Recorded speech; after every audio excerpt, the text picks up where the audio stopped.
Tutendereza Allah subhanahu wa ta'ala n'ebitendo bye ebirungi ebiduvu. Allah subhanahu wa ta'ala n'omulabirizi, n'omutonzi, n'omutambuzi owa buli bintu byona byona ebyaganibwa mu nsi omusanvu ni mu magulu omusanvu n'ebiri hagati awo. Tumutendereza n'ebitendo bye ebiduvu ebirungi ye mwene Allah subhanahu wa ta'ala byetendereza nabyo mu Qur'ani ye ekitiibwa, era twamutendereza n'ebyo Nabi Muhammad sallallahu alayhi wa alihi wa sahbihi byamutendereza nabyo. Kitumutendereza nife bye tubona ku kusinziira ku mbona yaife, wabula tulingirira butya ye mwene Allah subhanahu wa ta'ala bwe yetendereza ni butya Nabi Muhammad sallallahu alayhi wa sallam bwe yamutendereza. Ekyo Allah akyenda ino era tukikole lubeerera mu bulamu bwaife akaseera ketumala nga tukaali balamu. Abaidu ba Allah subhanahu wa ta'ala omumpuliriza mukaire kano, ebigambo ebikulembeire n'amiira omutima gwange n'ejaimwe, twongere okutya Allah subhanahu wa ta'ala. Mukutya Allah subhanahu wa ta'ala nomuli as-saada fi dunya, fafiha as-saada fi dunya wan najatu fil akhirah. Nomuli nze niwe okufuna obulamu obulungi, okufuna isanu eryeyagaza mu nsi muno, n'obanga oli mulamu nga weeyagala, kiri mu kutya Allah subhanahu wa ta'ala. Allah tukoba man amila saliha min dhakarin aw untha wa huwa mu'minu falanuhyiyannahu hayatan tayyiba. Yena akola emirimu emirungi niyesamba ebyo Allah subhanahu wa ta'ala beyaziyiza, wa huwa mu'minu bishart, ng'omuntu oyo mwikiriza, kabe musaadha kabe mukazi, kasita abanga mwikiriza ngaidi nti Allah subhanahu wa ta'ala mulala, ngaidi yakakasa nti Nabi Muhammad sallallahu alayhi wa sallam mwidu wa Allah era mubakawe. Allah akoba nti falanuhyiyannahu hayatan tayyiba, omuntu oyo twidda kumutuusaako obulamu obweyagaza mu nsi muno, obulamu obw'essanu. Ekyo kiri mu kutya Allah subhanahu wa ta'ala. Ate era nekituwangulisa twawona ebibonerezo bya Allah subhanahu wa ta'ala.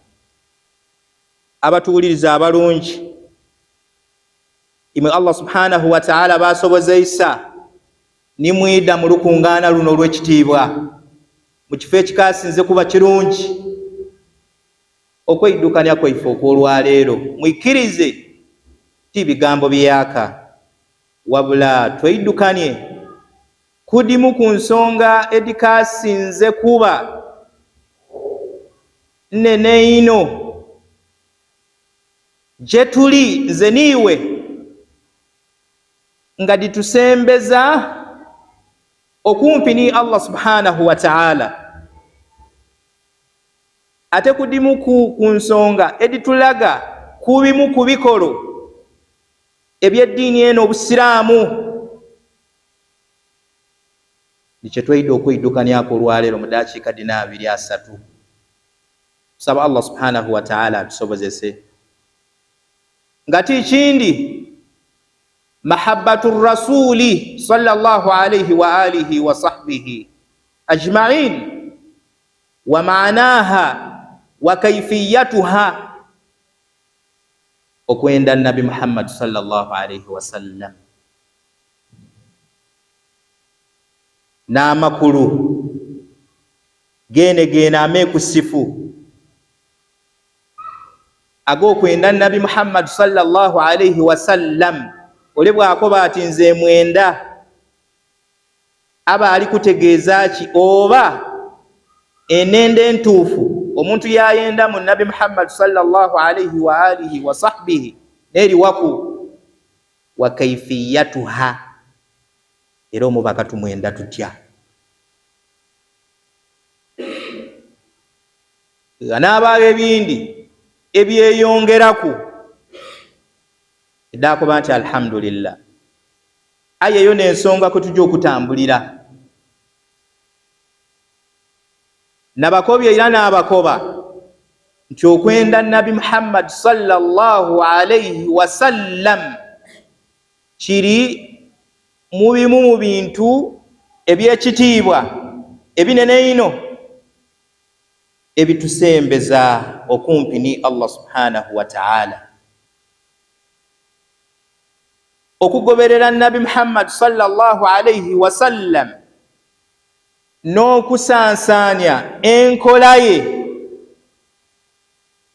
kiri kugimu ku mirimu eminene ino egitufuula abantu abali okumpi ni Allah subhanahu wa ta'ala. Era omwikiriza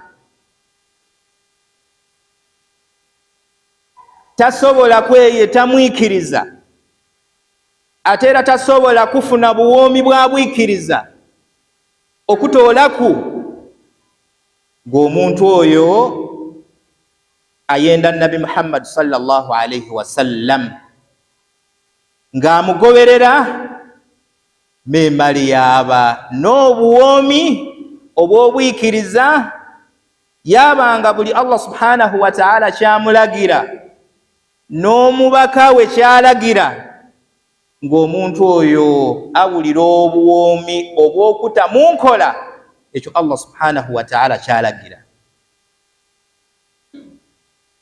Ni Nabi Muhammad sallallahu alayhi wasallam kyalagira tukifunira mu kuwenda Nabi Muhammad sallallahu alayhi wasallam nakumugoberera. Ku bimu ku bigambo bya Nabi Muhammad sallallahu alayhi wasallam byenenda okukozesa ku nsonga eyo ng'obudulizi, mu bigambo bye ye mwene nabyatukoba nze niiwe, thalathu man kunna fihi wajada bihinna halawata al-iman. Ebintu bisatu omusiraamu yena atendebwa nabyo nga bimubonekaku, ng'ali nabyo ebisatu bino, wajada bihinna halawata al-iman, kimuviira ku byamufunisa obuwoomi bw'obwikiriza, obuwoomi bw'okwikirikiza mu biragiro bya Allah subhanahu wa ta'ala n'ebiragiro eby'omubaka we Nabi Muhammad sallallahu alayhi wasallam. Ebisatu ebyo n'ebiri wanja kwenda mu bwa kirala kyonka okusinziira ku kye tuli kutambulirako. An yakuna Allahu wa rasuluhu ahabba ilayhi mimma siwahuma. Iwe okubanga olini kino, okubanga Allah subhanahu wa ta'ala n'omubaka we Nabi Muhammad sallallahu alayhi wasallam nga gy'oli mu mwoyo gwo, mu mutima gwo, by'okulembeza okubanga oyenda ino okusinga ebisigaire, nga Allah subhanahu wa ta'ala mu mutima gwo nigwo okasinze kwenda mu bintu byona byona. Waizaaku Nabi Muhammad sallallahu alayhi wasallam mu bitonde, nga mu bitonde byona byona Nabi gwokasinze kubanga oyenda. Eyo sifa singa oba nayo ng'ebonekera mu byokola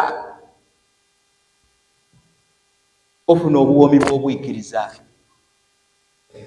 Ole bw'abanga ayenda Allah subhanahu wa ta'ala iteeka ki erinaida mu Qur'an nti Allah alikulagira kino nga Allah gw'osinga kwenda n'otalikoleraku,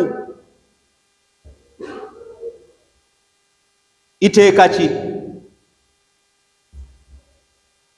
nga Allah subhanahu wa ta'ala yaliisa ku Nabi Muhammad sallallahu alayhi wa sallam, yalyogera mu bigambo bye yali tulagira nga tuyidi nti ekyo kiragiro kya Nabi Muhammad sallallahu alayhi wa sallam, nga tumwenda olwendo olwidufu olunwevu olukakafu. Mbo omuntu yalemererwa okubanga akikoleraku era yaleka kufuna buwoomi bwakyo singa omuntu oyo abanga akulembeza ebyo, tikisoboka. Ekyokuboneraku kiri kumpi ino, mwife beena abantu ng'ole katugeze ola alina mukyala we waka, musaadha mufumbo, oba omukyala alina omwami we waka, aye nga ku bombiriri balagagana omukwano ogw'obufumbo, baataawo buli muntu, ebiraga nti buli muntu ayenda mwine. Buyinza okukeera ku nkyo nga kusinziira buli muntu bw'ayenda mu mwine, wabaawo ebiragiro ebibaawo wagati waabwe, aye ng'ola ali kukikola lwakuba ayenda ino mukyala we akimulagiire, oba lwakuba omwami ayenda ino, omukyala ayenda ino ibaawe ng'omukyala akimulagiire. Era awo abandi abasinga obungi bakolerawo n'ensobi. Kyala Yakoba ati ensobi etera okwagaanibwawo n'eriwa. Yakoba ati nze abo tibenda mu maka gange. Aye olw'okuba omwami ayenda ino mukyala we, ojja okola oti ng'ole baaliko bati tabenda mu maka ge, ng'abakubye ati mukole ki? Muveemu mujje. Lwaki? Kubanga ayenda ino mukyala we, oba kubanga omukyala ayenda ino mwami we.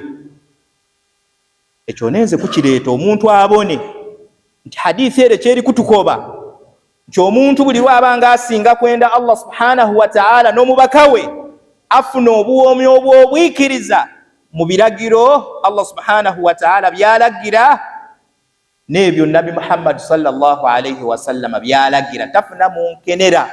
Era obuwoomi obwo tini buno obw'okulya emmere. Omuntu yali emmere yakuba ati empombe eno tino obuwoomi obwo tino obw'omubisi be, wabula obuwoomi obw'okubanga buli kyakulagirwa ni Allah okita mu nkola, ng'onoonya Allah subhanahu wa ta'ala kukusiima na kukusasula kubanga ni mwene kukikulagira, ate nga bw'oba okikola onoonya ensomesa ya Nabi Muhammad sallallahu alayhi wa sallam mu nkola ey'ekintu ekyo ky'oba oli kukola, waabanga omugoberera mu nkola eyo.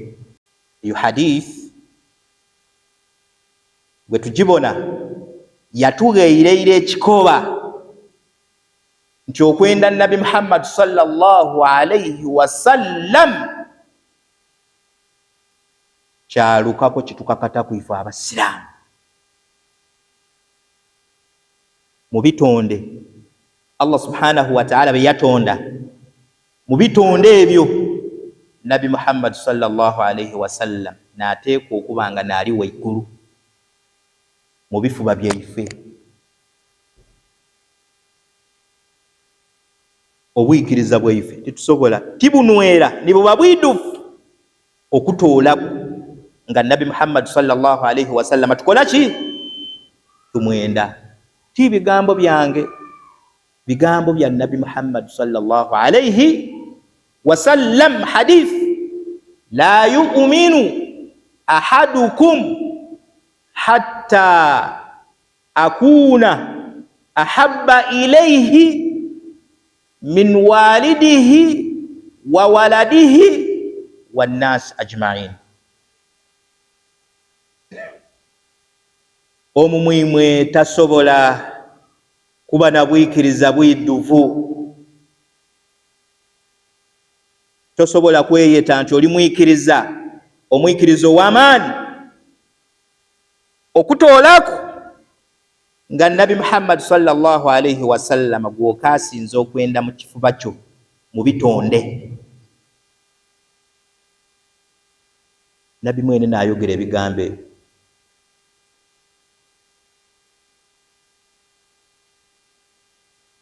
Okusinga bwe walyenze baba wakuzaala, maama wakuzaala, okusinga bwe walyenze omwana wo, okusinga bwe walyenze abantu bo bonabona, okusinga bwe walyenze ebyenfuna maali, ebyo titubisinza, tibiba waigulu wakwenda Nabi Muhammad sallallahu alayhi wa sallam. Nabi n'ateeka okuba waigulu waabyo, memale tuba abaikiriza abaiduvu mu bwikiriza bwe tuli nabo eri Allah subhanahu wa ta'ala n'omubaka we Nabi Muhammad sallallahu alayhi wa sallam. Hadith etulaga ekigambo kya sahaba w'ekitiibwa ayetebwa Umar ibn al-Khattab radiyallahu anhu, akoba ebigambo bino nga Nabi Muhammad sallallahu alayhi wa sallam ng'amuwulira. Ya Rasulallah, la anta ahabbu ilayya min kulli shay illa nafsi. Iwe mubaka wa Allah, iwe niwe okasinze kubanga oyendebwa gyendi ng'otweire ku nze mwene okweyenda. Mu kigambo ekyo sahaba oyo w'ekitiibwa Umar ibn al-Khattab yabanga yeyata waigulu, enenda ye yeyenda mu ye mwene nga nekiri waigulu w'okwendani Nabi Muhammad sallallahu alayhi wa sallam. Nabi yamukoba ki? Faqala Nabiyyu sallallahu alayhi wa sallam la. Nabi yamukoba nti be kito tindi bwe kirina okuba. Walladhi nafsi biyadihi hatta akuna ahabba ilayka min nafsika. Ulayirira oyo awanirire emikono gyange, awanirire omwoyo gwange mu mikono gye ni Allah subhanahu wa ta'ala. Ulayirira Allah, iwe Umar, kyolina okukola olina kubanga nze Nabi Muhammad sallallahu alayhi wa sallam omubaka wa Allah, Allah gwe yasindikanga kyakusaasira eri ebitonde byonna byonna, Allah gwe yatumanga neitaala eryakayakana eritumulisiza mu bye tukola byonna byonna tulingirira Nabi yakola atya okutoola ku nganze ow'enkomerero mu bannabi bona bona asinga mu bitonde byonna byonna okutoola ku nga nze w'osinga kukulembeza mu kifuba kyo okusinga iwe mwene bwe weeyenda. Faqala lahu Umar, Umar yeyiramu Nabi Muhammad sallallahu alayhi wa sallam yamukoba nti fa innahu al'an wallahi la anta ahabbu ilayya min nafsi. Ulayirira Allah subhanahu wa ta'ala iwe Nabi Muhammad sallallahu alaihi wasallam mpegano niwe gwenkasinze kwenda mu bitonde Allah be yatonda okusingaku nibwe neyenda nze mwene. Yayira ku kiragiro kya Nabi Muhammad sallallahu alaihi wasallam. Kiki nabi kye yamukoba? فقال النبي صلى الله عليه وسلم الآن يا عمر ساwa dino obwikiriza bukoze eki bwidwire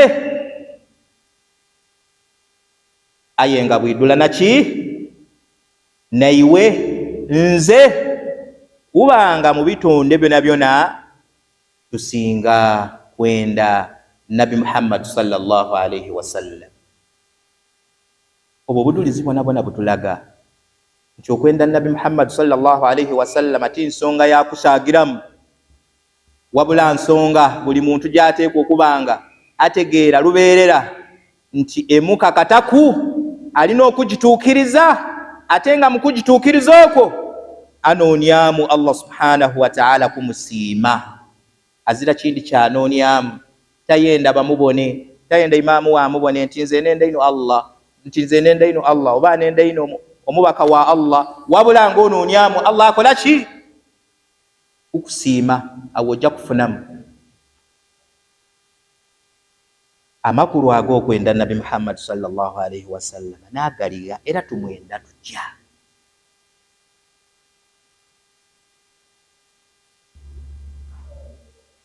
Bw'ojja mu suratu Ali Imran aya ya 30 etuwa ansa ku nsonga edo. Allah subhanahu wa ta'ala atukoba qul in kuntum tuhibbuna Allah fattabi'uni yuhibbukumullah wa yaghfir lakum dhunubakum wallahu ghafurur rahim. Ayeyo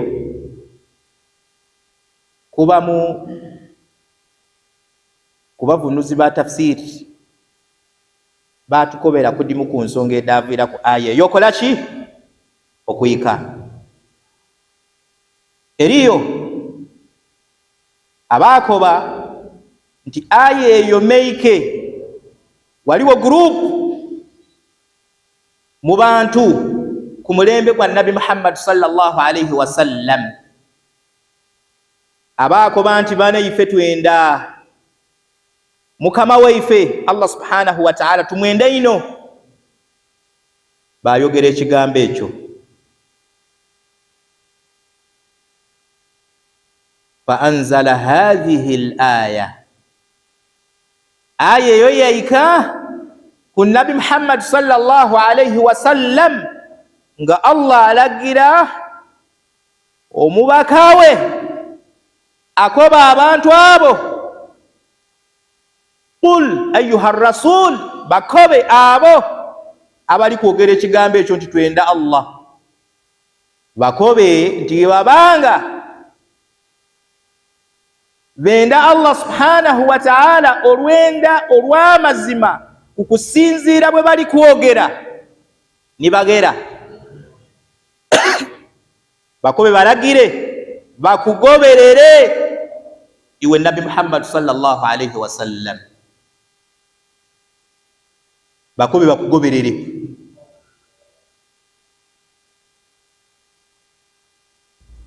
Bagoberere Nabi Muhammad sallallahu alaihi wasallam mu byali kubalagira, mu byali kubakoba, byali kubalagira okuleka shiriki, ali kubaziza shiriki, ali kubakoba bayikirikize mu Allah, ali kubakoba bayikirize olunaku olw'enkomerero nga luliyo. Bakobe bakugoberere mu ebyo bwe babanga kye bali kwogera nti benda Allah bali kukikakasa. Yuhibbukumullah kida kubaleetera Allah okubenda abantu abo. Ekyo kyatulaga nti iwe bw'oyenda Nabi Muhammad sallallahu alaihi wasallam kikuteerawo omukwano wagati wo nani ni Allah yakwenda Allah okukuta mu bantu bayenda kibi kyaleka kukoma kwekyo kyonka wa yaghfir lakum dhunubakum era Allah subhanahu wa ta'ala aidda kubasoniwa ebyonoono byammwe kubanga oyo Allah subhanahu wa ta'ala yetenda nti musoniwi era musaasizi. Aya eyo bw'ogiringirira Allah subhanahu wa ta'ala yatuteerawo ekipimo mizaani Allah kwapimira abantu abamwenda. Allah abapimira kuki? Allah apimira kuki abantu abamwenda? Ittiba'u rasul sallallahu alayhi wasallam wal iqtida'u bihadiyihi wal istinanu bisunnatihi wa taqdimu amrihi ala man siwahu min al-khalq.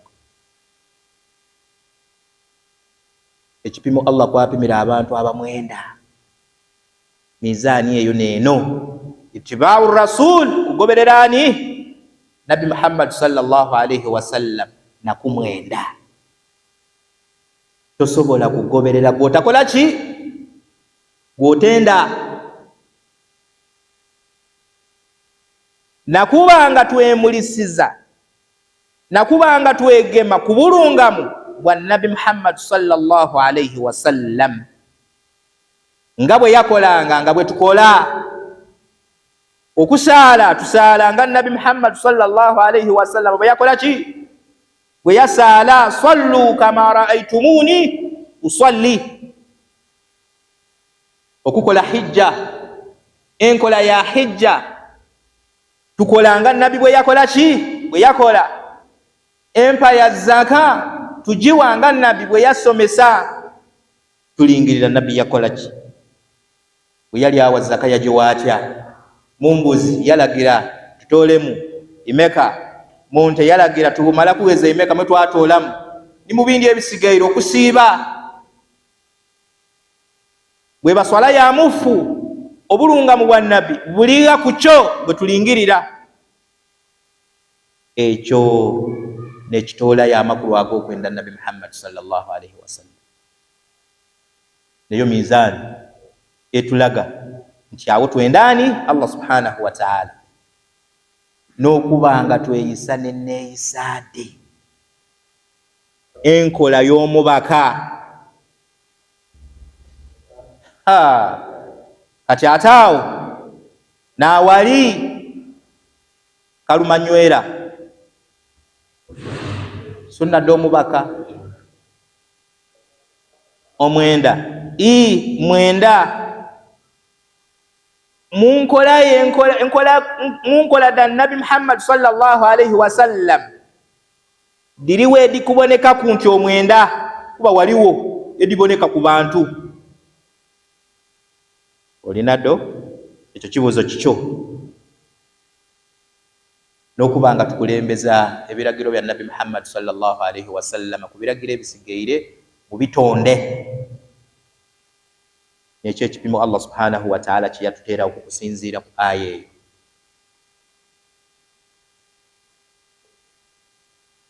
Enenda yetwenda mu Nabi Muhammad sallallahu alayhi wasallam abampuliriza n'abatubona eteekwa okubanga tumwenda nga tumwendera ku mateeka togoba bugobe kumwenda. Enende yeteekwa okubanga egemagana n'amateeka agaki ag'obusiraamu nga Qur'ani bwekoba nga hadithi de bwedikoba nga iwe omukwano gw'omulaga guli ku mbeera eyo.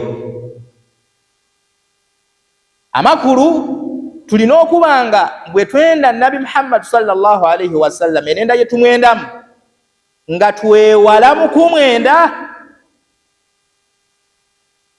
okubuuka ekikomo. Twewala al-ghuluw fi mahabbati rasul twewala al-itra fi mahabbati rasul. Waliwo abantu abawaana nabi Muhammad sallallahu alayhi wa sallam nga balaga nti bamwende ino babitanawo. Ekyo obusiraamu tibikola ki? Tibukiikiriza. Bamuwasafa, bamutenda n'ebitendo ebitali bibye, bamutenda n'ebitendo kabiri ebya Allah subhanahu wa ta'ala, eyenenda nfu. Bwe baya abagikozesa bagyewale, bende nabi Muhammad sallallahu alayhi wa sallam ng'obusiraamu bwe bukola ki? Bwe bukoba ng'amateeka bwe gatulambikira. Ekyo ye mwene nabi Muhammad sallallahu alayhi wa sallam yatulobera okumwenda enende eyo. Mu bigambo bye yatukoba nti la tuturuni kama atrat an-nasara Isa ibn Maryam fa innama ana abduhu faqulu abdillahi wa rasuluhu. Bana mutansutanga nimumbisaawo nimunta kulevo etali eyange. Ekyo ye mwene nabi Muhammad sallallahu alayhi wa sallam yakirobera, era yatuga n'ekyokuboneraku nti nga abanasara kye baakola kwani ku mutabani wa Maryamu ayetebwa Isa alayhi salam.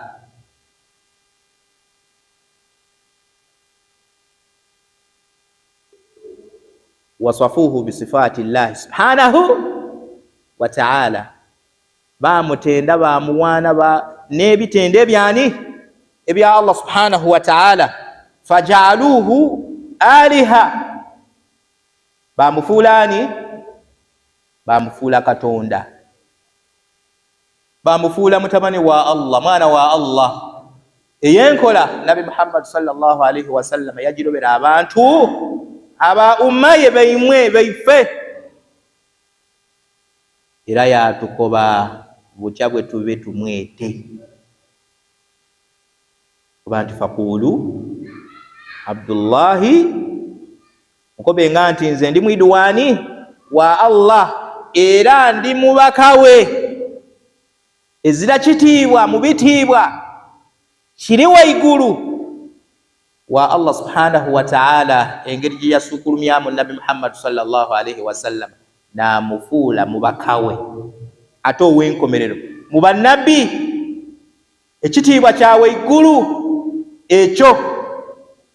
So abantu abandi be bamutaaku ebyo tibibye, ekikye kimumala nabi Muhammad sallallahu alayhi wa sallam.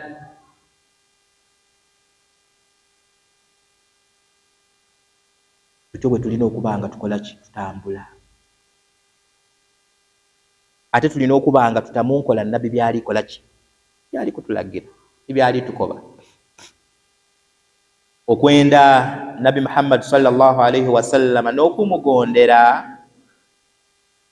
n'okutamunkola enneeyisaade kiri walala n'okugonderani Allah subhanahu wa ta'ala, tobyawula. Allah atukoba atya mu suratun Nisa, man yuti'i ar-rasul wa man yuti'i ar-rasul faqad ata'a Allah. Agondera nabi Muhammad sallallahu alayhi wa sallam n'omwenda n'otamunkola byalagira direct, oba ogondeirani Allah subhanahu wa ta'ala. Twende nabi Muhammad sallallahu alayhi wa sallam ni bino tumugoberere nga okaali kukola mulimo gwona sooka olingirire nabbi yagukola atya, ogukole nga nabbi bwe yakola ki? Bwe yalagira. Twende nabi Muhammad sallallahu alayhi wa sallam be yayenda enkola ye. Nabbi alina ebintu bye yayenda tubyende bituboneke tubikole. Kullu hadhihi, ebyo byona byongera okutuwa amakulu ag'okwenda Nabi Muhammad sallallahu alaihi wasallam. Kusinziira ku bwire bwe buli n'ekiseera, bidda kufunzafunza ebigambo byaife nga tukoba okwenda Nabi Muhammad sallallahu alaihi wasallam amrun wajibun alaina, nsonga etukakata ku gye tuli. Ate nga mu kumwenda tulina okubanga ebitola y'amakulu g'ekyo kugoberera na kwenda na kutamu nkola biragiro bya Nabi Muhammad sallallahu alaihi wasallam, na kubanga twenda ino buli kye yayenda. Awo twidda kuba abantu abenda Nabi Muhammad sallallahu alaihi wasallam. Tutalowooza n'olunaku waire n'olulala nti ejjana tuyinza okujinjira. Kitusobola kujinjira okutoolaku nga tugobereire Nabi Muhammad sallallahu alaihi wasallam. Kitusobola kutuuka ku buwanguzi obukasinze kuba bunene okutoolaku nga tubutuukaku na kwenda Nabi Muhammad sallallahu alaihi wasallam. Wama arsalnaka illa rahmatan lil alamin. Allah subhanahu wa ta'ala yasindika Nabi Muhammad sallallahu alaihi wasallam okutoolaku nga kyakusaasira eri ebitonde byona. Kyova obona Nabi Muhammad sallallahu alaihi wasallam buli kabi yakekekesa abantu b'omulembe gwe, ate buli kalungi yakendezesa abantu ab'omulembe gwe, yabalaga obulungi obukalimu. Ekyo kiba kiraga nti kitusobola kutuuka mu maiso ga Allah subhanahu wa ta'ala ng'abawanguzi okutoolaku nga tugobereire twayenda Nabi Muhammad sallallahu alaihi wasallam. Bwe baayo ekibuuzo dakikadde.